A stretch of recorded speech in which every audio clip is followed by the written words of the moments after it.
This is the Ducati Multistrada 1200S Touring. By all rights, this Italian adventure bike should not exist. I mean, imagine if Ferrari made a four-wheel drive. It'd probably look something like this. The Multistrada is Ducati's attempt to cash in on the growing adventure bike segment, which more or less kicked off when Obi-Wan Kenobi took an annoying friend and two BMWs around the world back in 2004. It's easy to forget that Obi-Wan had the Force backing him up. That is, the force of a couple of support trucks. But the rugged, windswept image of long-range off-road touring stuck in enough middle-aged minds to sell a lot of very pricey motorcycles. The Multistrada is a long way off being the prettiest bike Ducati has ever made. But it could be a lot worse. And hey, you don't have to look at the mantelpiece to stoke the fire, right? Let's get right down to business. That fire is one of the great engines of our time, a 1200cc Ducati Testastretta L-Twin, plucked from its gorgeous home in the 1198 Superbike and gently massaged into a more flexible unit. That engine is controlled through one of the geekiest computer systems ever fitted to a motorbike. Like a lot of bikes, it offers several different riding modes, but these modes change a lot more than the engine character. We're talking fuel mapping, traction control settings, ABS, and even electronically adjustable suspension, all from the one button. The Multistrada has four modes: Sports, Touring, Urban and Enduro. Urban mode gives you 100 horsepower, lots of traction control and a comfort-focused suspension setup. 100 horsepower doesn't sound like much in this day and age, but 100 Ducati horses don't feel anything like 100 Suzuki horses.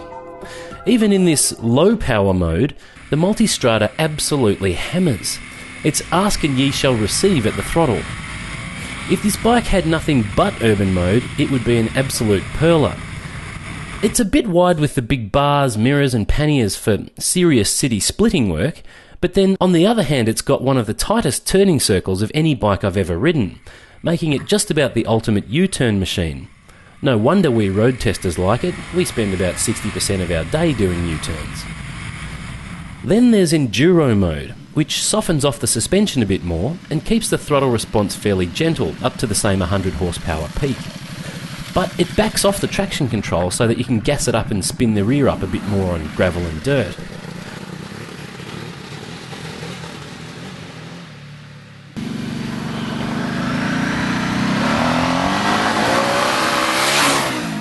For a bike that's almost entirely road-focused, the Multistrada is a real pleasure to take into the bush. At least if you can get over your morbid fear of scratching the pretty red paint. It's pretty comfy to ride standing up. It feels quite light and nimble, at least for a frickin' 1200, and the front and rear brakes can pull you up surprisingly quickly on dirt if you trust the ABS system enough to go the big grab.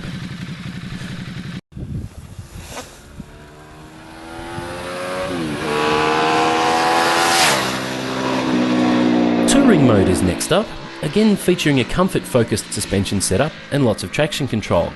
This time though, you've got access to the full 150 horsepower, albeit through a rather gentle throttle map, so you can be a bit clumsy with the throttle without losing the misses off the back.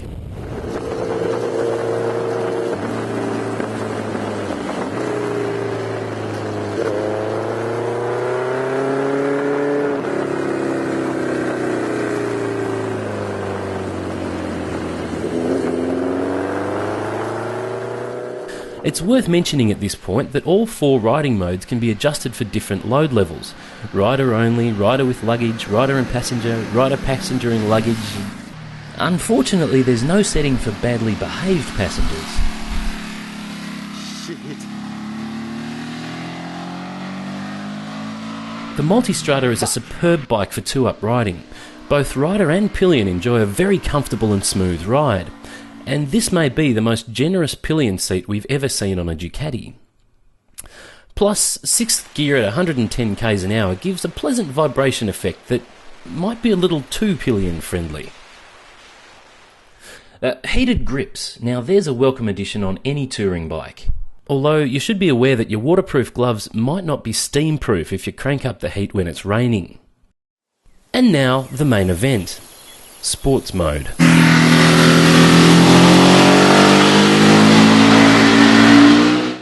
Good grief. 150 horsepower with a hair trigger throttle mapping feels nothing short of manic. The way this thing builds speed is just crazy, especially through the mid-range and when the revs pick up. Careful on the throttle though, it's such an aggressive mapping that you can surprise yourself with a big fart and find yourself on the back wheel. It's a truly excessive mountain of grunt that craps on anything else in its class and seems totally out of whack with the bike's rather sensible looks. If you've never ridden a bike with oil and suspension before, you haven't tried the best in the business. It's not a radical change in feel from cheaper suspension, it's just that everything is noticeably smoother and more controlled. Bigger lean angles feel safer, bumps and dips feel like less of an issue. You can still feel the surface of the road, you're just feeling it through a velvet glove. And fellas, if you've never tried feeling it through a velvet glove, you're missing out. I've said it before and I'll say it again. Ducati makes the best dashes in the business. It's perfectly natural and easy to read, which is astonishing given how much information it shows. The level of customization on this bike is frankly preposterous. You can totally customize each of the riding modes right down to how much compression damping you want on each fork. You can turn the ABS off if that's how you roll, you can use the dash as a lap timer, or you can just leave the thing more or less alone and enjoy things like seeing your projected fuel range going from 400 k's on the freeway to 200 when you're riding like an idiot. Oh, and the gear shift indicator is really handy. With a motor like this one and gearing like the Multistrada has, you'll tend to catch yourself cruising on the freeway in third or fourth a fair bit. Their dashes may be great, but the mirrors on Ducati sports bikes are often pure compliance items, good for nothing but elbow gazing. Not on this bike though. These are some of the best motorcycle mirrors I've ever used. They're better than most car mirrors. I want to buy half a dozen and stick them on all my bikes. Ignition is fun on the Multistrada as well. It's keyless, or more to the point, you can keep the key in your pocket when you start the thing. The key itself is one of those fancy ones that does this, which I've always thought was a bit wanky, but then it did come in handy one night when I parked it out the dodgy side of town.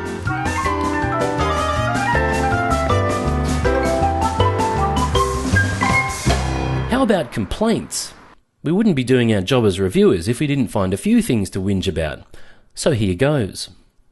If this is a sports bike, then why do bits of centre stand get in the way when I try to put my toes up on the pegs?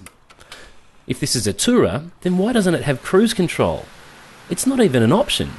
And for reference, there's an option to buy a fancy electronic fuel cap that opens itself if you're too lazy to fish the key out of your pocket.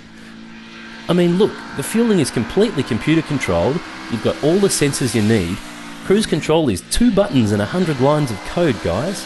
It's the nicest thing you can add to a touring bike, and your older, richer target market will love you for it. Make it happen.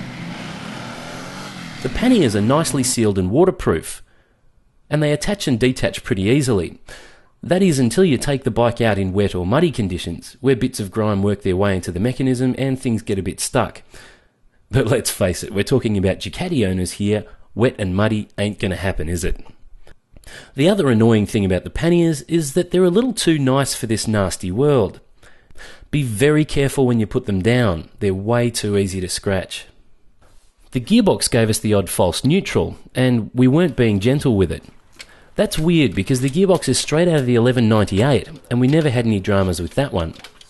It also feels a bit clunky and hard to find gears sometimes. Oh, and this poxy little screen actually manages to be worse than useless. It's adjustable on the go, but all it does is let you choose which part of your helmet you want your concentrated wind blast aimed at. You get the age-old honeymooner's choice. Do you want it in your mouth or in your eye? Every lid's a noisy lid with this thing. Chuck it in the bin and never look back. At the end of the day, Ducati wants to sell the Multistrada as 4 bikes in one because of the mode switch and all the technology behind it. But as cool as the modes are, at the end of the day, the Multistrada just feels like one cohesive bike that can just about do it all. It's a kick-ass all-rounder. This thing has excelled in just about every situation we've put it in, from commuting to touring to 2-up, light off-road work to sports bike hunting in the twisties. It's comfortable, it's got top-of-the-line safety systems, or go-faster systems depending on your perspective. It handles beautifully, it looks pretty in an ugly kind of way, and it goes like 10 different kinds of buggery. A 5-minute test ride will be enough to sell loads of these things. They're really special. Unfortunately, it costs an arm and a leg, so we'll leave you with this warning. Don't take a Multistrada out for a test ride if you're not cashed up, because the ale houses are littered with pathetic souls like us who've tasted the glory but don't have the means to own one.